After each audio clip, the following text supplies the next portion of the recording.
Three twin brothers vanished without a trace from a small town in 1981, disappearing during a walk near their home. But 30 years later, their mother noticed a crucial detail hidden in an old photograph, a shocking revelation that would finally uncover what truly happened to them. The late afternoon sun beat down on the modest suburban neighborhood on the outskirts of a small town, just a stone's throw from the state line. Helen Parker adjusted her sun hat as she stood in the Smith family's backyard, watching the kids play while the adults mingled at little Tommy's birthday party. At 60, Helen still carried herself with grace, though the years had etched fine lines around her eyes that had spent countless hours scanning faces in crowds, always searching. Her husband, Victor, 2 years her senior, chatted with the other men by the barbecue grill. They'd arrived an hour earlier to join the celebration, as was customary in their tight-knit community for years. The birthday song had been sung, candles blown out, and cake shared. Now the children played freely, and the adults engaged in leisurely conversations. Helen was half listening to her neighbor Martha describe her garden when a movement near the patio door caught her eye. A man she didn't recognize stepped into the yard, holding the hand of a boy who looked about 8. "Sorry we're late," he announced, addressing no one in particular. The boy immediately pulled free from his father's grasp and ran toward the other children playing. As he darted past, Helen froze. The boy was wearing green plaid overalls with bright yellow suspenders over a long-sleeved shirt. The combination hit Helen like a physical blow. Without an apology, she quickly crossed the yard, her heart hammering in her chest. She grabbed the boy's shoulder, turning him to face her. "Where did you get those clothes?" she asked, her voice barely above a whisper. Her hand instinctively reached for his curly hair. The boy's eyes widened in fright. He pulled away from her grip and ran to his father. "Dad! Dad!" he cried, his voice high with fear. The man looked up, startled, and walked towards the woman who stood frozen, trembling slightly. "Is everything all right?" he asked, placing a hand on his son's shoulder. His tone was more curious than accusatory, but his body language screamed concern. "She touched me," the boy said, clinging to his father. "She scared me." The mong expression hade net lichtly. "What's going on? Why did you grab my son?" Helen opened her mouth, but couldn't speak. She reached for the boy's clothes again, her fingers hovering without touching. "These clothes, where did you get them?" "I'm sorry." The man stepped between Helen and his son. "What's the problem?" Victor appeared beside Helen with several neighbors who had noticed the commotion. He put an arm around his wife's shoulders, quickly assessing the situation. "I apologize," Victor said, his voice calm despite the slight tremor in his hand. "My wife didn't mean any harm." He looked at the boy, and Helen felt him tense beside her. "Your son's clothes are very similar to what our boys wore. Our sons, they were triplets. They disappeared 30 years ago. They had the same green plaid overalls with yellow suspenders and long sleeves." The neighbors whispered sympathetically. Anna, the party hostess, stepped forward. "It's true," she quietly told the man. "The Parkers boys vanished in 1981. A terrible tragedy. The whole neighborhood searched for them for months." The man's expression softened. "I'm so sorry. I didn't know." He looked at his son's outfit. "I bought this a few months ago at a department store. I don't remember exactly when." Helen, still dazed, pleaded, "Please, may I look at the clothes? I want to check the brand." Victor gently held her back. "Helen, honey, this boy isn't Alex or Nick or Greg. Calm down, let's not scare him anymore." He turned to the man. Forgive my wife. This is hard for us. Anna tuchet Helen's arm. Helen, dear, you look so pale. Maybe you should go home and rest. Victor nodded gratefully. Yes, I think that would be best. He thanked the hostess, apologized again to the father and son, and nodded respectfully to them. I'm sorry we met under such circumstances. I'm truly sorry I upset your wife, the man said sincerely. I really didn't know. We're new to the neighborhood and thought a birthday party would be a good way to meet people. It's not your fault, Victor assured him. Victor led his wife from the yard, supporting her as they walked the 3 blocks home. Inside, he helped her onto the couch and went to the kitchen to make tea. When he returned, he gave her a steaming cup. Tears filled his wife's eyes. I didn't mean to scare that boy, she said, her voice trembling. When I saw those clothes. Victor nodded, sitting beside her. I know, you had a panic attack. It's okay.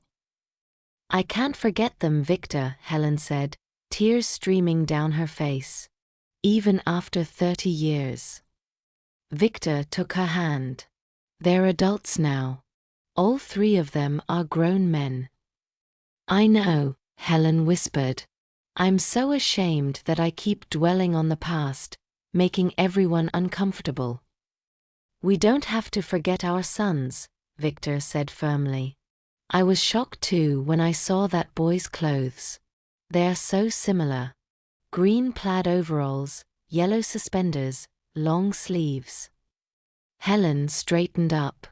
I want to look at their photos again, Victor. The ones where they're wearing those clothes. Victor hesitated. They're in a box in the attic. We haven't opened it in over 20 years. Please, Helen said, if it will help me calm down. Victor sighed but nodded. I'll get it. He went upstairs, and Helen heard his footsteps overhead, then the creak of the attic stairs. A few minutes later, he returned with a dusty cardboard box. He placed it on the coffee table and wiped off the dust with a cloth. Together, they opened the lid, revealing carefully preserved items from their missing triplets. Helen and Victor cautiously removed items from the box, handling each one as if it were made of glass. Small toys, roller skates, 3 identical teddy bears, homework with gold stars and smiley faces. Each item, a preserved moment from their sons' truncated childhoods. The photo album should be at the bottom, Victor said, his voice hoarse with emotion. We packed it last. As they cleared the final layer of items, a leather-bound album appeared.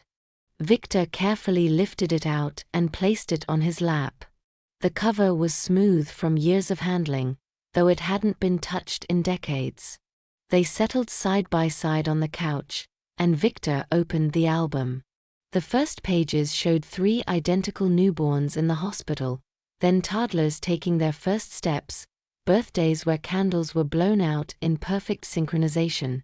They were always so connected to each other, Helen whispered, tracing a finger over a photo of the boys building a sandcastle at the beach. Victor slowly turned the pages, and they paused at each snapshot, recalling the stories behind them. Then they came to the photo they were looking for. The triplets stood in front of their house in their green plaid overalls with yellow suspenders over long-sleeved shirts. They were smiling broadly, arms around each other's shoulders. This was taken the morning they disappeared, exactly an hour before they were gone, Victor quietly said. Helen nodded and leaned closer, studying the overalls. Look, Victor, that boy's clothes at the party were similar, but different. The shade of green is off. Ours look more vintage, and his were modern. The plaid is finer in our photo. The suspenders are different too. Victor remarked, similar idea, but definitely not the same outfit. Helen rubbed her eyes and sighed. I feel terrible about how I reacted to that boy and his father. What were their names? Victor replied, the boy's name is Mike, and his father is Ron. They just moved in about 3 months ago, I think. I need to apologize to them, Helen said, shaking her head. I must have terrified that child. They continued to look at the photo, remembering that last day. Victor smiled as Helen recounted how Greg had insisted on wearing his overalls backward until she convinced him otherwise, and how Nick had managed to get grass stains on his knee before breakfast. As Victor poured himself another cup of tea, Helen suddenly poked his arm, almost making him spill his tea. Victor, look at the background, she said excitedly. Isn't that the classic Volga sedan Alex loved so much? Victor set down the teapot and looked at the photo. In the background, partially visible at the edge of the frame, was a maroon classic Volga sedan parked across the street. You're right, he said slowly. Memories resurfaced. Alex was obsessed with cars, especially that one. The boys always begged to look inside whenever they saw it. That's John Davies' Volga, Helen said, her voice strained. Their schoolteacher. Remember how he rarely drove it? He said it was his most prized possession. Everyone at school knew about that car, Victor agreed. The kids thought it was the coolest thing they'd ever seen. We were such a close-knit community back then, Helen murmured. Everyone knew each other, and John was such a kind man. The kids adored him. She flipped the photo over, checking for any notes. Then she looked at it again more closely. Are you absolutely sure this photo was taken on the day they disappeared? Yes. Why? Because John had already moved to another town by then, Helen said, frowning. Remember how all the parents were sad when he switched schools? The kids loved him so much that we threw him a farewell party at school the day before he left. Victor frowned. I'm sure this was taken that morning. They disappeared in the afternoon. But that's strange, Helen insisted. John was supposed to have left town a week before the boys disappeared. How could his Volga then be parked there in the photo? Victor set the album aside and rummaged through the box again, sifting through the items they'd already removed. Finally, he found what he was looking for, the original envelope from the camera shop with the negatives inside. The processing date was clearly stamped on the outside. Look, he said, showing his wife the date. This confirms it. The film was developed 2 days after they disappeared. These pictures were definitely taken that morning. Helen rubbed her hands, suddenly feeling cold despite the warm air in the room. If that really is John's car, he might have seen something suspicious that day in our neighborhood. The police should have questioned him. She thought for a moment. But they never mentioned talking to the teacher.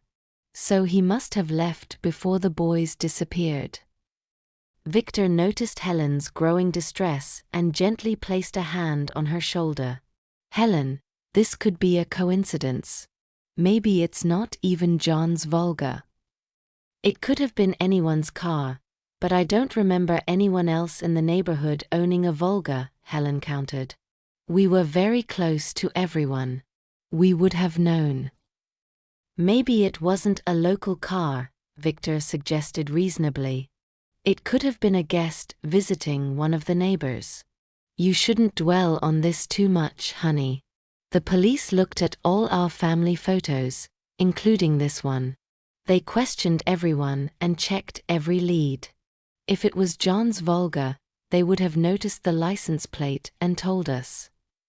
Helen took a deep breath as Victor asked, and took another sip of tea from the cup he handed her. The warmth calmed her slightly. You're right, she finally said. It probably doesn't mean anything. Victor nodded in relief and closed the album. Helen took the photograph, wanting to keep it with her. Together, they began carefully putting the items back into the box, each piece a fragment of their sons' lives and the future they should have had. After packing everything, Victor glanced at the antique clock on the mantelpiece and jumped. Gosh, I completely lost track of time. I have a doctor's appointment at 11:50 today, and it's already 11:30. It's Saturday, the clinic is only open until 1. Helen was surprised. I completely forgot to remind you. Dr. Matthews doesn't like patients being late. She quickly helped Victor gather his things, his medical card, a list of medications, and the notebook where he recorded his blood pressure. 5 minutes later, Victor was ready. Are you sure you'll be okay alone? He asked, lingering at the door. I'll be fine, Helen assured him. I'll make lunch, maybe take a nap, and dinner will be ready when you get back. Don't worry. Victor nodded, kissed her cheek, and hurried to the car. After he left, Helen went to the bedroom and picked up her phone from the nightstand. There was a message from Linda Miller, an old friend who had worked in the school district office for nearly 3 decades before retiring. Annual retirees meeting in a month. Hope to see you and Victor. Miss you both. Helen sat on the edge of the bed, looking at the message. Linda knew John Davies from work. She might know something about him, although Helen didn't want to suspect John. He was such a kind and wonderful teacher, especially good with children. But she couldn't shake the strange feeling and the questions that plagued her after finding the Volga in the photograph. Impulsively, she dialed Linda's number. Helen, what a pleasant surprise. Linda answered warmly. Did you get my message about the meeting? Yes, Victor, and I will try to make it, Helen said. How are you, Linda? It's been a while. They chatted for several minutes, exchanging news about friends and health. Finally, Helen turned the conversation to the real reason for her call. Linda, do you remember John Davies? He taught at the elementary school in the early 80s. John? Of course, I remember him. Such a talented teacher. The children and parents adored him. Do you know where he is now? Helen asked, trying to sound casual. I know he left town, but I don't remember exactly where. Linda paused. Actually, Helen, I think you're mistaken. John didn't continue teaching, at least not in public schools. He didn't file any transfer papers to another district or region. Helen straightened up. He didn't teach? But we threw him a farewell party. He told everyone he was moving to teach at another school. No, that's not right, Linda said. Maybe he was joking? You know how he was. I heard he moved to a quiet town somewhere in the countryside and opened a private charitable farm for immigrant children. A farm? Helen repeated, confused. I always thought he left for another region to teach. No, nothing like that, Linda assured her. Hold on, someone recently mentioned the name of his place. Let me think. She paused. Ah, I remember. It's called Uncle John's Farm. Uncle John's Farm, Helen repeated, memorizing the name. Why are you suddenly asking about John? Linda inquired. Helen hesitated. I remembered he had a classic Volga sedan, and I saw a similar one in an old family photo. Oh yes, he had a magnificent Volga, Linda confirmed. But he rarely drove it. He preferred another car for everyday trips. That Volga was his pride, more for show than for driving. Do you remember exactly when John left town? Helen asked, her heart beating faster. Linda sighed. That was so long ago, Helen. I can't say for sure. After the call, Helen immediately went to the computer in her small home office and searched for Uncle John's farm. She found a simple website with minimal information. The homepage had a banner with smiling young adults and boys working on the farm. Most looked like kids from diverse backgrounds with dark hair and tan skin. She scrolled through the photo gallery but didn't notice anything suspicious. On the contrary, the pictures depicted a positive, caring atmosphere. John seemed to be doing good work, providing opportunities for immigrant children. His profile page contained a brief biography, mentioning his experience as an elementary school teacher and his passion for working with children. The farm's mission emphasized education, support, and creating pathways to success for young immigrants. Helen found the farm's address and an email address, but no phone number. She stared at the screen, contemplating her next step. Maybe she should meet John to see what he was doing? Perhaps show him the photo and ask if it was his Volga. Looking at the clock, 11:45 a.m., Helen realized she could make it to the farm today. It was only an hour-and-a-half drive. If she left now, she'd be there by lunchtime, in broad daylight. She picked up her phone and called Victor at the clinic. "Victor, how's your appointment?" "Still waiting in line," he replied. "Is everything okay?" "Yes. But I found something interesting." Helen told him what she'd learned from Linda about John's farm. "I want to go there today, Victor. Will you come with me?" There was a pause. "Oh, I don't know, Helen. I'm a little worried about you. You're getting fixated on this Volga coincidence." "I'm fine," she assured him. "I don't want to think badly of John. He was always kind. The farm looks interesting, and it would be nice to see him after so many years." "All right," her husband agreed. "But we need to call him first, warn him we're coming." "I didn't find a number, only an email.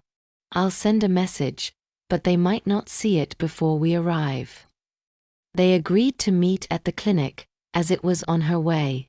Victor would finish his appointment, and Helen would take the bus to him.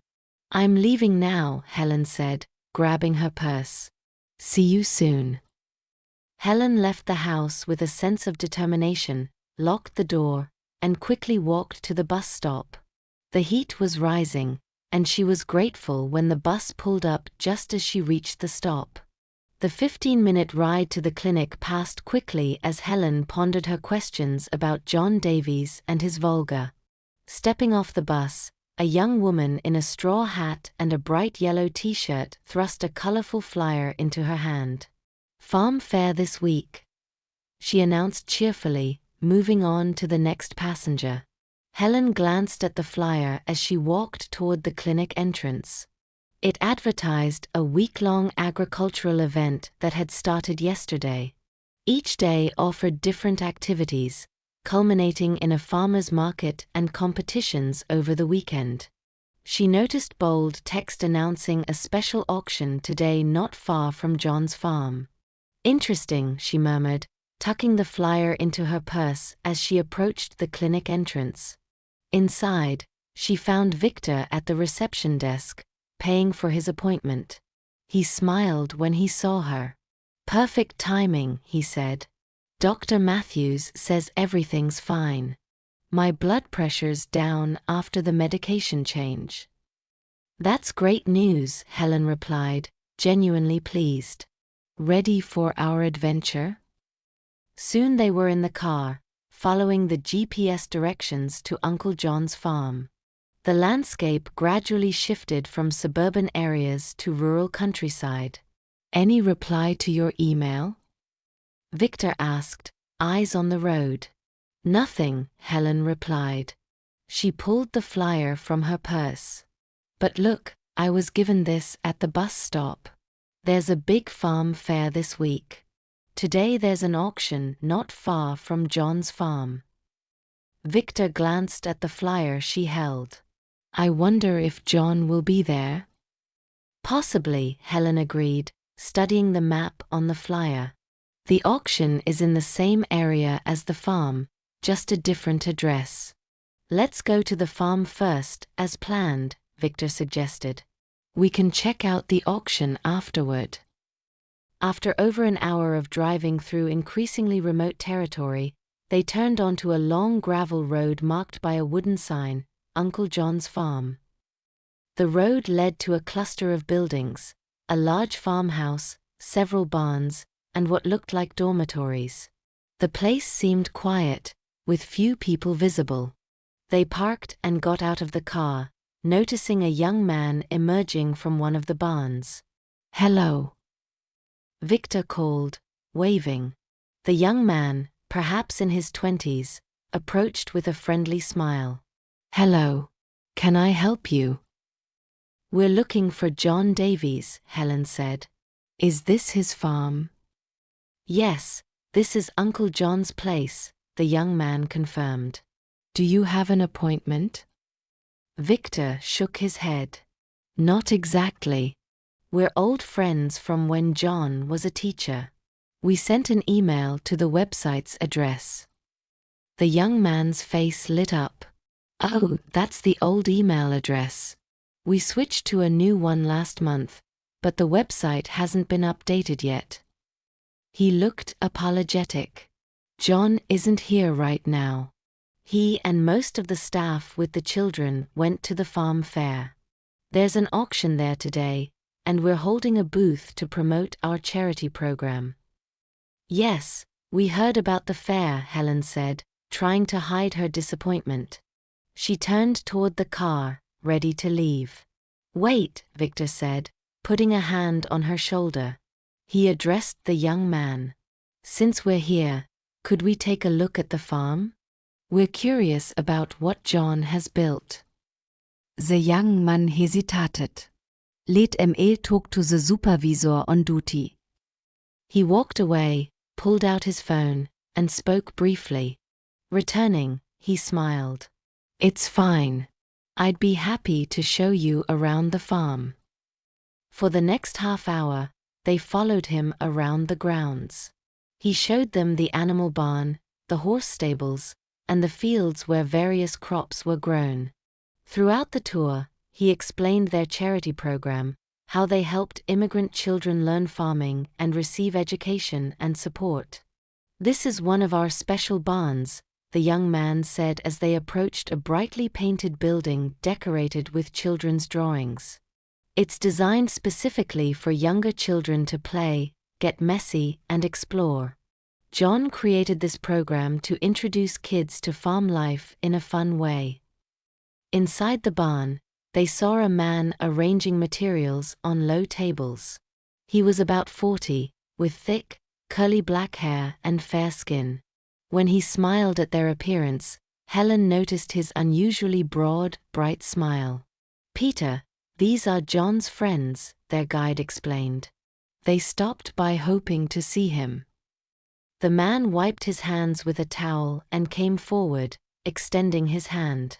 "I'm Peter, the activity coordinator. Nice to meet you." "Victor and Helen Parker," Victor said, shaking his hand. Peter gestured to the materials he was laying out. "I'm preparing demonstration lessons for potential investors and clients who will be coming from the fair this week. We want to show how we work with children." He moved easily between the tables, explaining each station. "I've been here a very long time, since I was 6 years old. John saved me and took me in when I had nowhere to go." "John was a teacher," Helen said, carefully watching Peter's movements. "Our sons were his students. He always knew how to connect with children." "He's a man with a noble heart," Peter agreed. They looked around the barn, admiring the children's drawings covering an entire wall. There were bright pictures drawn with crayons and textured artworks with glued leaves, oats, and eggshells. Helen's gaze fell on a drawing of a red classic Volga sedan, meticulously decorated with grains of rice. The details were impressive. That's a Volga, she said, pointing to the drawing. I remember that car was John's treasure. Peter nodded. Yes, he still has it. He even drove it this morning. He looked at the drawing with pride. This one, by the way, is mine. I made it as an example for the children. That's why it's neater than their work. He chuckled, gesturing to the more chaotic drawings around. Helen felt a strange chill snake through her body, like a gust of wind.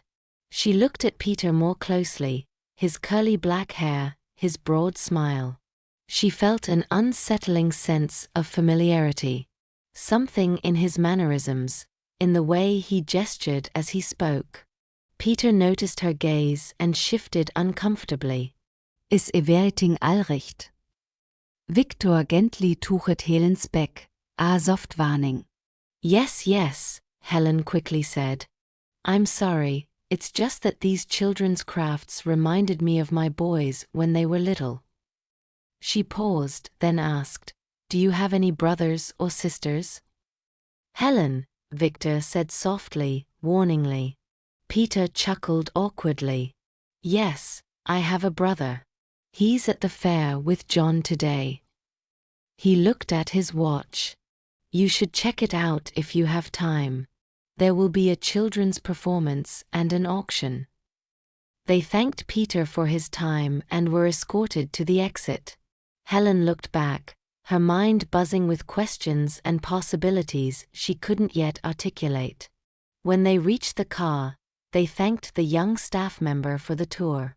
Helen's hands trembled slightly as she buckled her seatbelt. Her thoughts were consumed by the man with the curly black hair and the broad smile whom John Davies had saved when he was 6. In the car, Victor started the engine and checked the GPS on his phone. The auction site is 20 minutes from here, he said. Shall we go? Absolutely, Helen replied, her voice strained with excitement. I need to talk to John. As they drove down the dusty road, Victor glanced at his wife.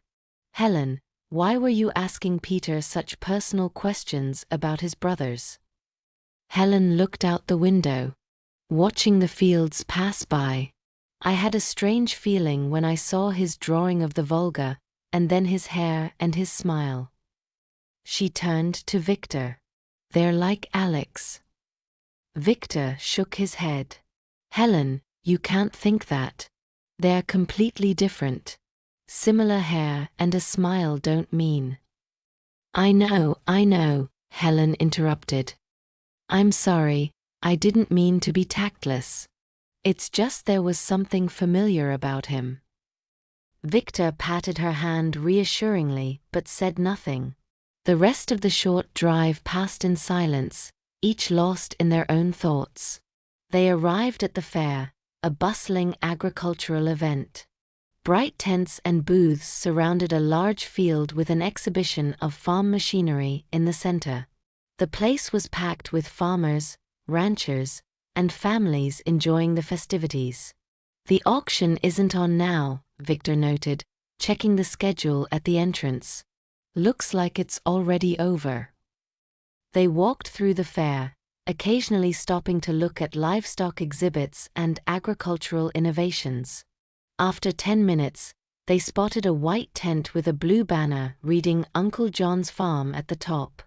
As they approached, Helen held her breath. There, talking to a couple who looked like potential sponsors, stood John Davies. Despite the 3 decades that had passed, she recognized him instantly. His hair had whitened, and his face was covered in deep wrinkles, but he still gesticulated energetically as he spoke. They waited for the couple to leave and then stepped forward. John, Victor said. The elderly man turned. His expression was polite but blank. Yes, can I help you? You probably don't remember us. I'm Helen Parker, and this is my husband, Victor Parker. Our sons, Alex, Nick, and Greg, were your students at elementary school. John frowned, studying their faces. I apologize, That was a long time ago, and I'm an old man now, almost 70. He tapped his temple. My memory gets worse every year. Helen stepped closer. I organized your farewell party with the other mothers before you left the school.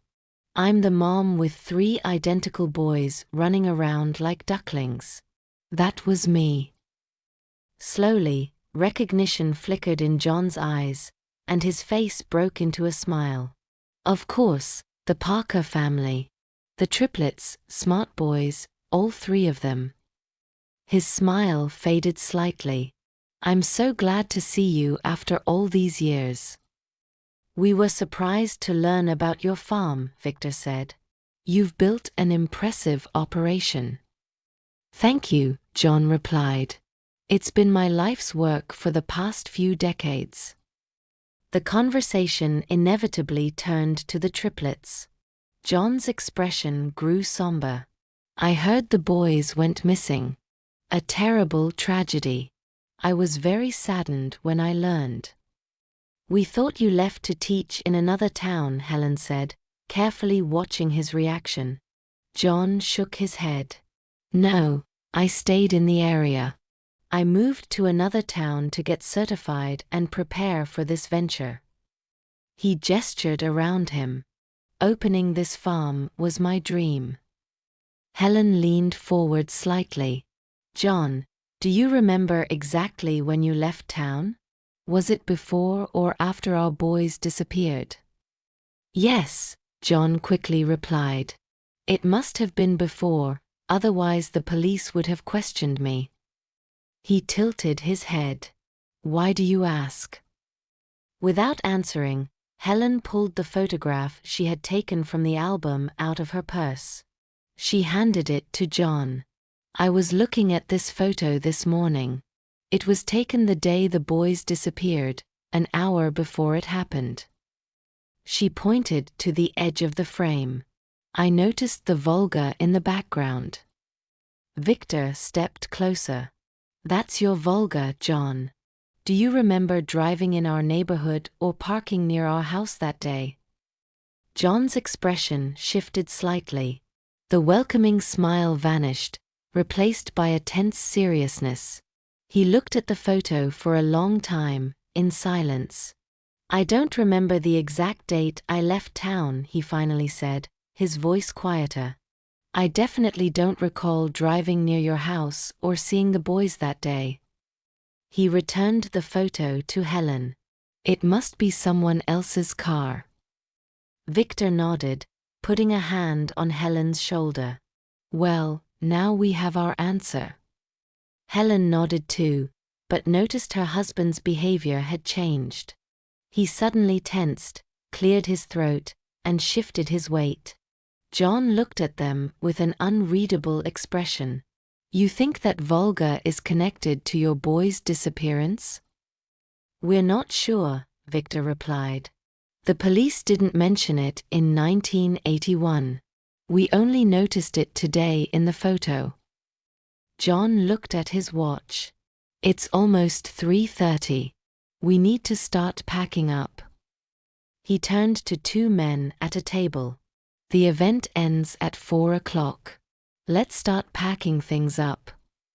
He turned back to Helen and Victor.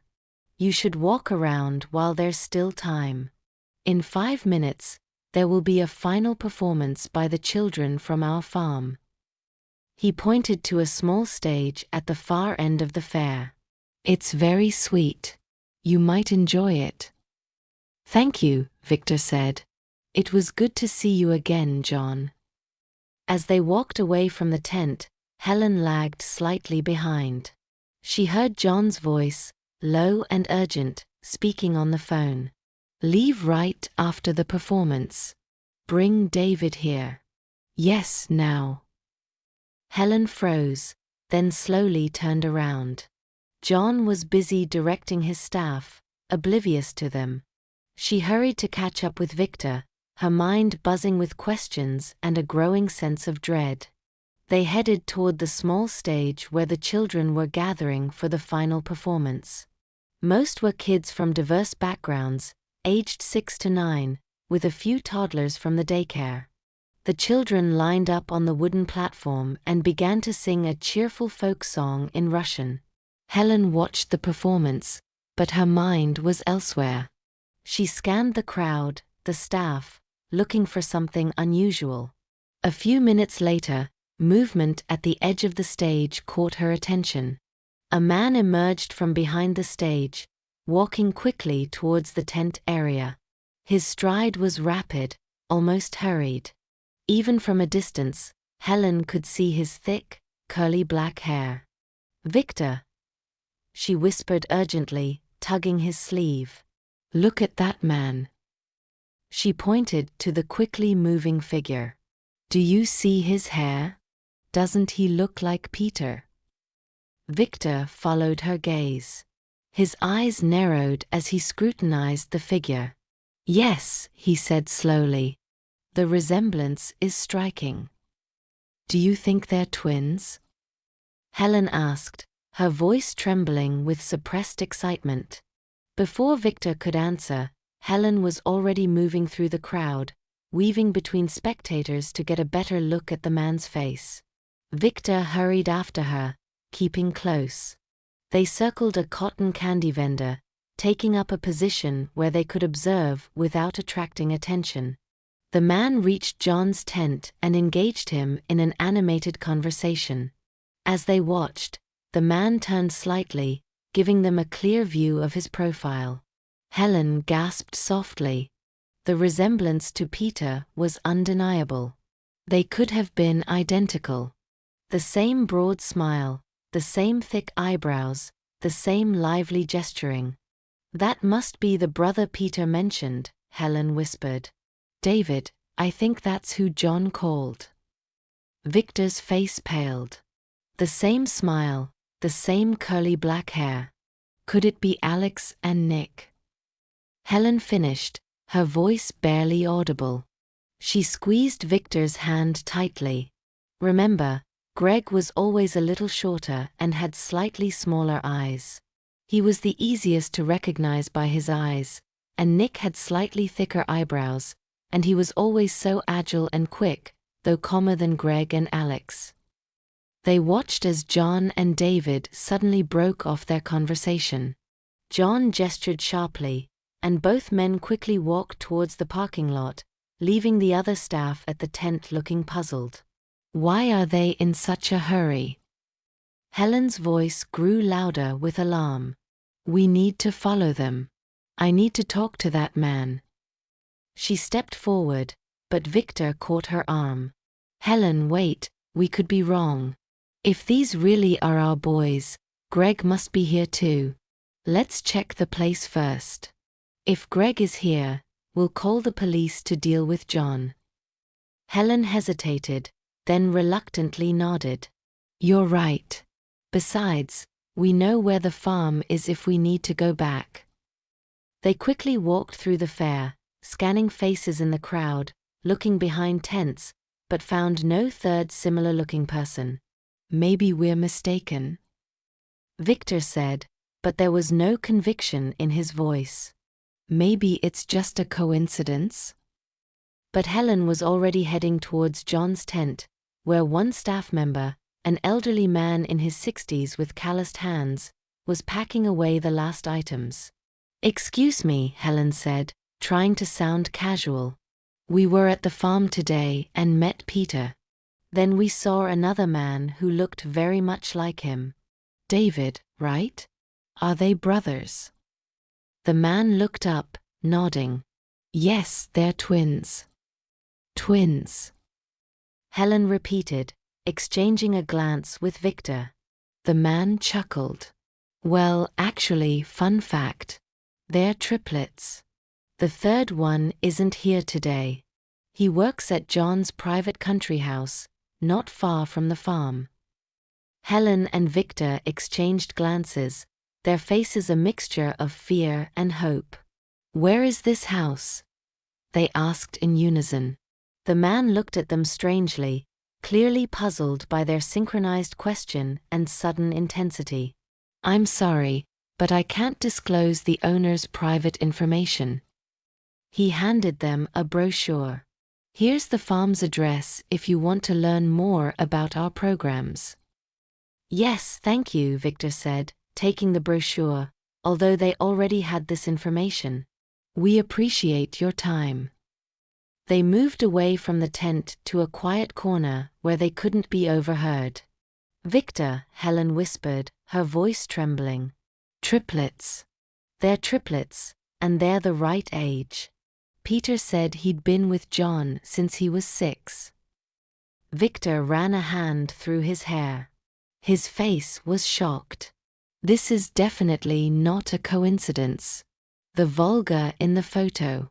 John's strange reaction. And now these three so similar to each other." "Our boys," Helen said, tears filling her eyes. "Could we have found our boys after all these years?" They rushed to the parking lot, scanning it for John or David, but saw neither. Getting into the car, Victor started the engine. "We're going back to the farm," he said firmly, his knuckles white on the steering wheel. As they drove, Helen pulled out her phone and dialed 911. When the dispatcher answered, she asked to be connected to a detective, explaining that it concerned an old missing persons case from 1981. She was quickly connected to Detective Miller from the Missing Persons Unit. "This sounds unbelievable," Helen began, her voice trembling slightly. "But my husband and I think we've found our sons who disappeared 30 years ago." She quickly recounted everything: the photograph with the Volga, their meeting with John at his charity farm, and the two men who resembled each other, with a third brother who wasn't there. "They look like they're the right age. They should be 36, and they have the same features as our boys," she concluded. "The man who took them, John Davies, was their teacher. He left the fair in a hurry when we showed him the photo." "I understand your concern, Mrs. Parker," Detective Miller replied, his tone calm but firm. "But promise me you won't confront John yourselves when you get to the farm. He's a respected figure in the community, and we want to question him first. We're gathering information and figuring out where his private country house is. My team is already on their way to the farm, and I've contacted the local police department. They'll be there in 10 minutes. "We're almost there," Victor said, turning onto the gravel road leading to Uncle John's farm. "If you see John, keep your distance," the detective warned. "The fact that he left the fair with one of those men is concerning, but we need to be careful." "Okay," Helen promised, leaving the line open. They drove to the farm but parked away from the main buildings, hiding their car behind the trees to observe unseen.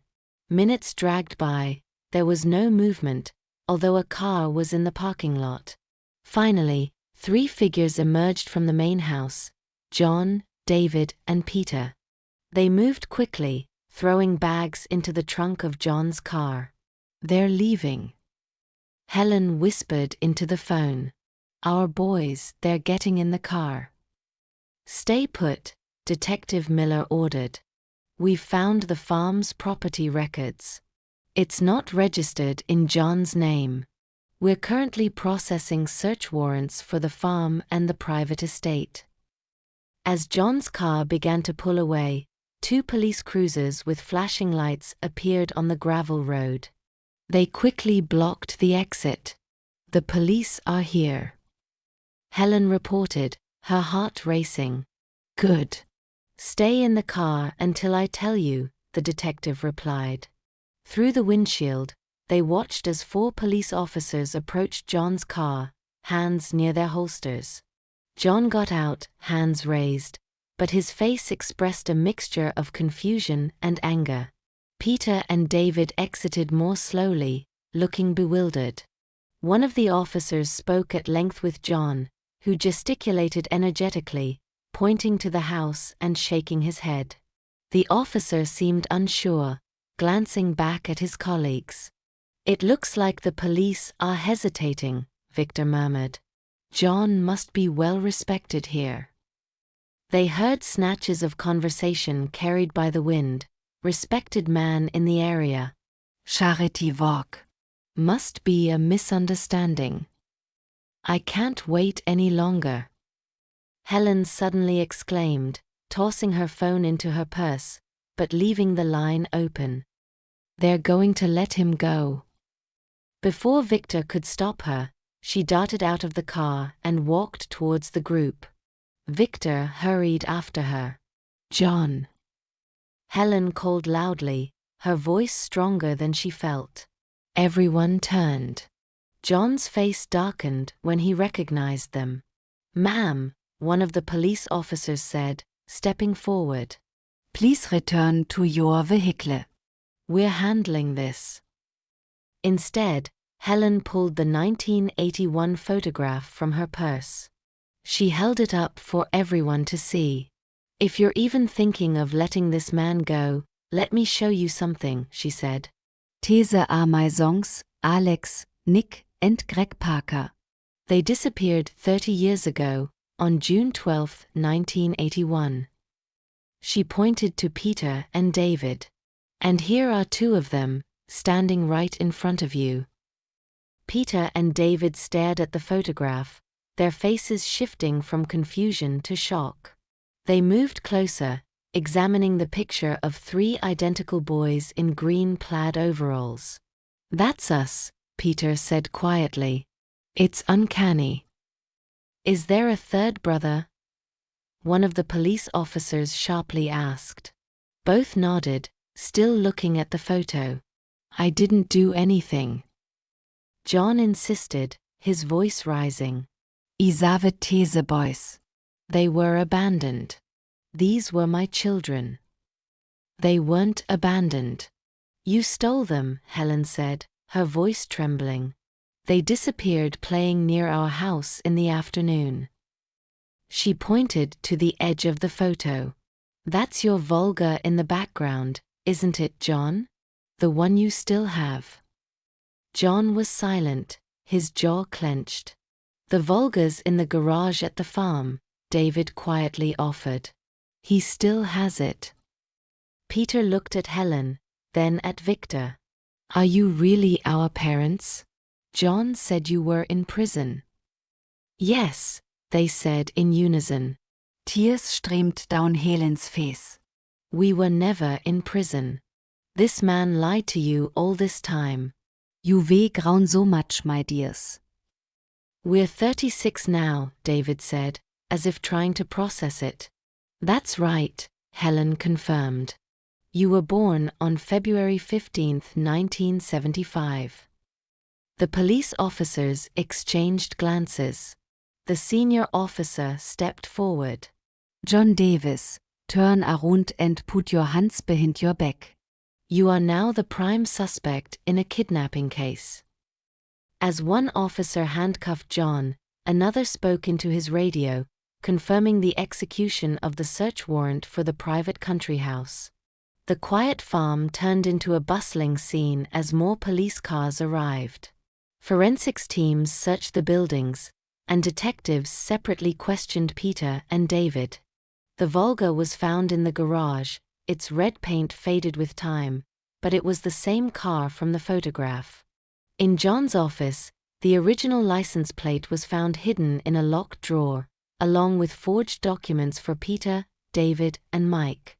Their names are Alex, Nick, and Greg, Helen told the detective, watching as evidence was collected and tagged.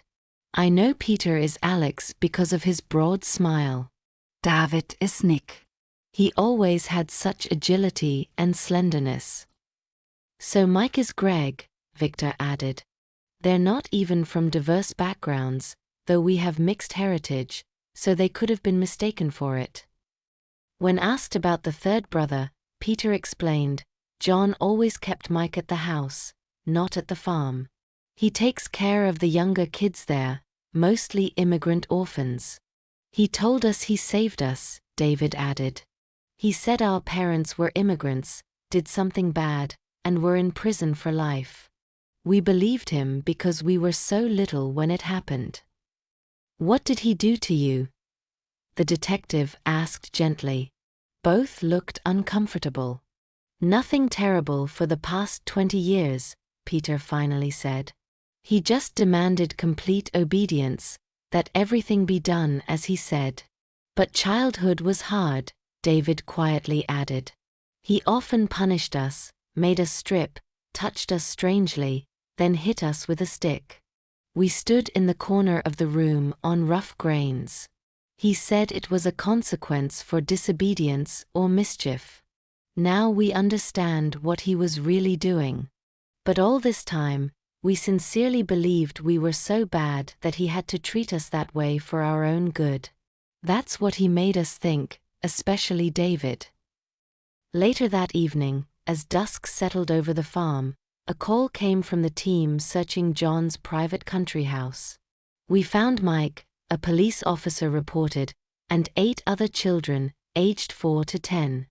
We're taking them to the hospital for examination. Many are frightened and traumatized. And Mike? Helen asked anxiously. How is he? Confused, but physically okay. We briefly explained the situation. He, Peter, and David will meet you at the police station. As darkness fell, Helen and Victor were escorted to a police car for the drive to the station. Peter and David rode in separate cars, each with a detective. Helen took Victor's hand as they drove away from the farm, leaving the place that had been both a prison and a home for their sons for 3 decades. Our boys, she whispered. We found our boys. The fluorescent lights of the police station cast harsh shadows on the worn linoleum. Helen sat in a small interrogation room. An untouched cup of cold coffee in a styrofoam cup sat before her. Detective Miller sat opposite, a voice recorder between them, as she recounted the day her world had crumbled 30 years ago. Our neighborhood was very close-knit back then, she explained, her hands clasped tightly in her lap. Everyone knew everyone. John was highly respected. He was the boys' favorite teacher. Sometimes he would drive children home, with their parents' permission, of course. She described that fateful day, her voice steady despite the pain still lingering in her eyes. Victor and I were home, but we often let the children play outside alone for a couple of hours. Back then, in 1981, it was a different time. Neighbors knew the boys, and we felt it was safe. You didn't see them being taken? Detective Miller asked softly. Helen shook her head. I was doing chores in the back room. Victor was fixing something in the garden. Neither of us was looking out the window. Her voice wavered. They were playing in the yard, and the next minute, they were just gone. The detective nodded sympathetically, taking notes. Mrs. Parker, we've questioned John and the farm staff. Given his age and health, John decided to confess rather than fight the charges. Helen straightened up, her attention sharpened. What did he say? He said he always felt a connection to the triplets. That's how he put it. That day, before he supposedly left town, he decided to take them with him. The detective flipped through his notes. He lured them by offering ice cream and a short ride in his Volga. The boys, apparently, were fascinated by that car. Especially Alex, Helen whispered. John had planned the abduction in advance. He had already packed his belongings and forged documents to cross district lines. Later, he returned to this area and established the farm under a false name, buying a secluded plot of land with cash under a bogus company and claiming it was a non-profit for immigrant children. But how were there no witnesses? Victor asked, who had been brought into the room to hear the findings. And why didn't the police find him? There were no screams or struggles that would have alerted anyone, the detective explained. To the boys, John was a trusted figure. The triplets were allowed to walk within the block, Helen added, so no one would have suspected seeing them with him.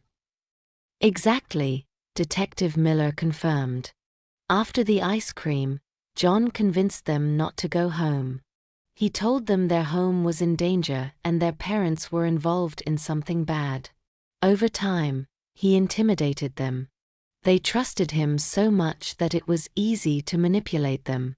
They were only 6 years old. Victor took Helen's hand, his face grim. He told the triplets they were orphaned immigrant children, the detective continued. That their parents had hidden their origins, lived in the country illegally, and that both of you were sent to prison. He gradually instilled these stories in them, even creating fake photo albums to bolster the lies. So, the motive for kidnapping our boys was just an obsession? Helen asked incredulously. The detective's expression grew somber. We looked into John's past. He lost his entire family, his wife and 2 twin sons, in a fire in the early 70s. It appears he had a psychological breakdown, although outwardly he continued to function in society. Based on his statements and psychological evaluations, he began to believe that certain children should be his, especially those with whom he had a strong emotional connection, like the triplets. Helen closed her eyes, trying to comprehend the twisted logic that had stolen 3 decades from her family. What happens now? Victor asked. John will be charged with kidnapping, child abuse, unlawful confinement, forgery, and other offenses. The younger children found at his estate will be examined. We are working to identify them and locate their families. The detective stood up. But I think there are 3 who have waited long enough to meet you. He opened the door and spoke quietly to an officer in the hallway. A moment later, the door reopened. Nick, Alex, and Greg stood hesitantly in the doorway. Although they were now adult men, Helen could still see her little boys in their features. Alex's broad smile, Nick's thoughtful eyes, Greg's slightly shorter stature. For a long moment, no one moved. 30 years of separation hung between them like an invisible wall, a lifetime of missed birthdays, graduations, joys and sorrows. Then Helen rose from her chair, a choked sob escaping her throat. She took one uncertain step, then another. Victor stood beside her, tears streaming shamelessly down his wrinkled face. "My boys," Helen whispered. "My beautiful boys." Something in her voice seemed to break through. Alex was the first to cross the room in 3 big strides, embracing his mother. Nick and Greg followed instantly, and Victor stepped forward, completing the circle. They stood, all 5 of them, holding on to each other, as if afraid they would disappear again. Tears mingled, 3 decades of grief and loss pouring out in a torrent of emotion. "I never stopped looking for you," Helen said through her tears, touching their faces one by one, relearning the features that had changed from boys to men. "Not a single day." "We didn't know," Greg said quietly. "We thought you were gone." "But we're here," their father said, his voice thick with emotion. "Now we're all here." Outside the room, night had deepened. Stars lit up the vast sky. Inside, a family, torn apart by one man's obsession, took the first tentative steps towards healing, holding on to each other beneath the harsh glow of the little police station's fluorescent lights. Finally, miraculously, whole again.